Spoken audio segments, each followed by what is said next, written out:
पुराने मगध राज्य में एक बहुत ही धनवान सेठ रहा करता था। उसके पास बहुत धन दौलत थी। एक दिन उसने हिसाब लगाया तो पाया कि उसके पास जितनी भी दौलत है ये तो केवल उसके बच्चों तक के लिए ही पर्याप्त होगी। वह सोच में पड़ गया कि उसके बच्चों के बच्चे और फिर उनके बाद आने वाली पीढ़ियों के लिए धन की व्यवस्था कैसे होगी। धन के अभाव में तो उनका जीवन बहुत मुश्किल हो जाएगा। इसी बात के बारे में सोच सोच कर वह बहुत चिंतित रहने लगा।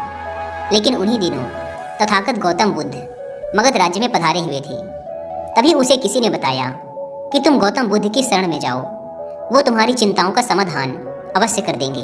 वह इंसान गौतम बुद्ध के पास जाता है और कहता है, बुद्ध, मैं चाहता हूँ कि मेरे पास इतना धन हो कि मेरे बच्चे, उनके बाद उनके बच्चे और फिर उनके बच्चे, इसी तरह से अगली कई पीढ़ियाँ भी अगर मेरे धन का उपयोग करती रहीं तो मेरा धन समाप्त ना हो। गौतम बुद्ध मुस्कुराए और बोले, बिल्कुल ऐसा ही होगा, लेकिन उससे पहले तुम इस नगर के बाहर वाली झोपड़ी में रहने वाले परिवार को एक दिन के खाने की सामग्री देकर आओ।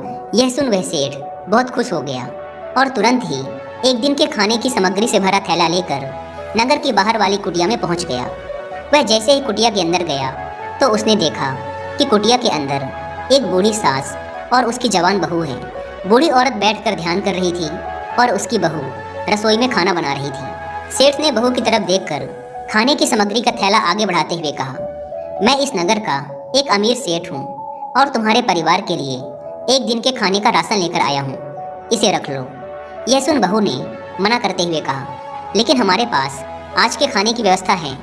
सेठ ने कहा, तो इससे कल के खाने की व्यवस्था हो जाएगी। उस औरत ने कहा, माफ़ करें, लेकिन हम अगले दिन के लिए भी इकट्ठा करके नहीं रखते। हम रोज़ के खाने की व्यवस्था रोज़ ही करते हैं। यह सुन उस सेठ ने सोचा, एक ये लोग हैं जो अपने कल के लिए भी इकट्ठा नहीं करते और एक मैं हूँ जो अपने आने वाली कई पीढ़ियों के लिए धन इकट्ठा करने की चिंता में मरा जा रहा हूँ। अब उस सेठ को समझ आ चुका था कि आखिर गौतम बुद्ध ने उसे नगर के बाहर वाली इस कुटिया में क्यों भेजा था। अगले दिन सुबह होते ही वह सेठ फिर गौतम बुद्ध के पास पहुँच गया और बोला, तथागत, आप जो मुझे समझाना चाहते थे अब मैं वह समझ चुका हूँ, लेकिन क्या आप मुझे थोड़ा विस्तार से बताएंगे कि चिंता होती क्या है, यह कैसे पैदा होती है और इसका निवारण क्या है।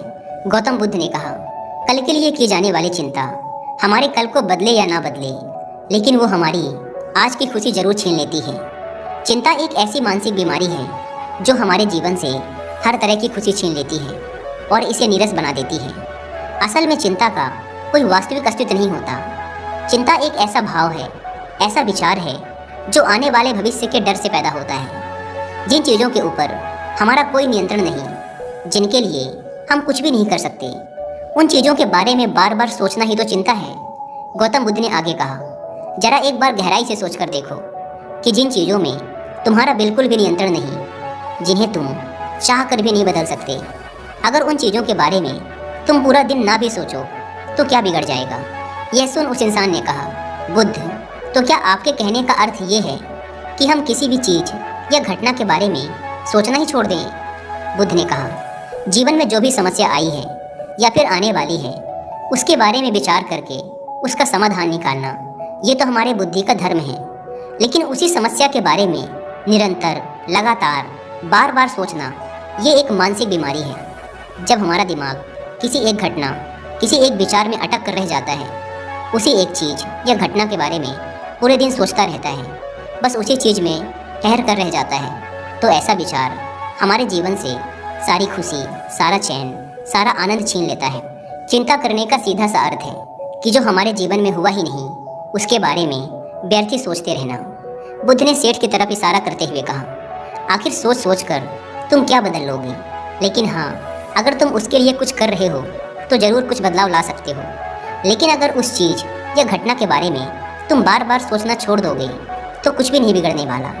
तो क्यों सोचते रहते हो एक ही बात के बारे में? क्यों अपनी हर खुशी और जीवन की शांति को अपने ही हाथों उजाड़ रहे हो?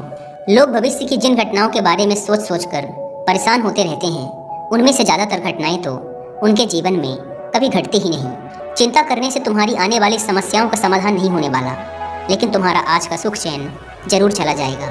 तुम एक बात का अनुभव करना कि चिंता से भरा एक घंटा तुम्हें पूरे दिन की मेहनत से भी ज़्यादा थका देता है। असल में जब कोई अप्रिय घटना वास्तविक जीवन में घट भी जाती है तो वो हमें उतना दुख नहीं देती जितना हमने उसके बारे में मन में सोच सोच कर खुद को दुखी किया होता है। सेठ ने गौतम बुद्ध से पूछा, तथागत, तो फिर आपके अनुसार जीवन जीने का सही तरीका क्या है?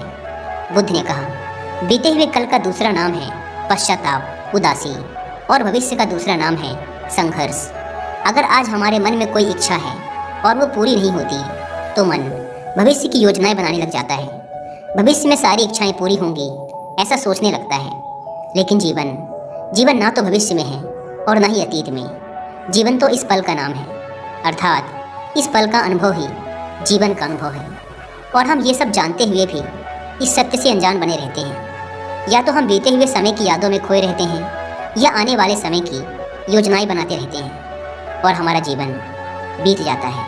सिर्फ एक सत्य अगर हम अपने अंदर उतार लें कि ना हम बीते हुए कल को बदल सकते हैं और ना ही हम आने वाले भविष्य को देख सकते हैं। हम तो केवल पूरे धैर्य और साहस के साथ भविष्य का स्वागत कर सकते हैं, उसे स्वीकार कर सकते हैं। तो क्या ऐसा करने से हमारे जीवन का हर क्षण जीवन से नहीं भर जाएगा? सेठ ने कहा, बुद्ध, बात तो आप ठीक ही कह रहे हैं, लेकिन कितनी भी कोशिश कर लो चिंता तो होती ही है। ज़्यादा नहीं तो घर परिवार की चिंता तो रहती ही है। बुद्ध ने कहा, चिंता होना तो स्वाभाविक है, लेकिन उस चिंता को चिंतन में बदलना हमारा काम है। चलो तुम्हें एक बात स्मरण कराता हूँ जो तुम पहले से ही जानते हो। तुम्हारे आने से पहले भी ये संसार था, ये समाज था, परिवार था, और जब तुम इस दुनिया से चले जाओगे तब भी ये सब कुछ रहेंगे। तुम्हारे आने और जाने से इसमें कुछ ज़्यादा बदलाव नहीं आया। वैसे भी तुम्हारे आने से पूर्व और जाने के बाद का समय तुम्हारे हाथ में है ही नहीं। तुम्हारे हाथ में है केवल और केवल वो समय जिसे तुम अभी जी रहे हो, वो समय जिसमें मैं अभी तुमसे बात कर रहा हूँ, तुम मुझे सुन रहे हो। बस यही तुम्हारे हाथ में है।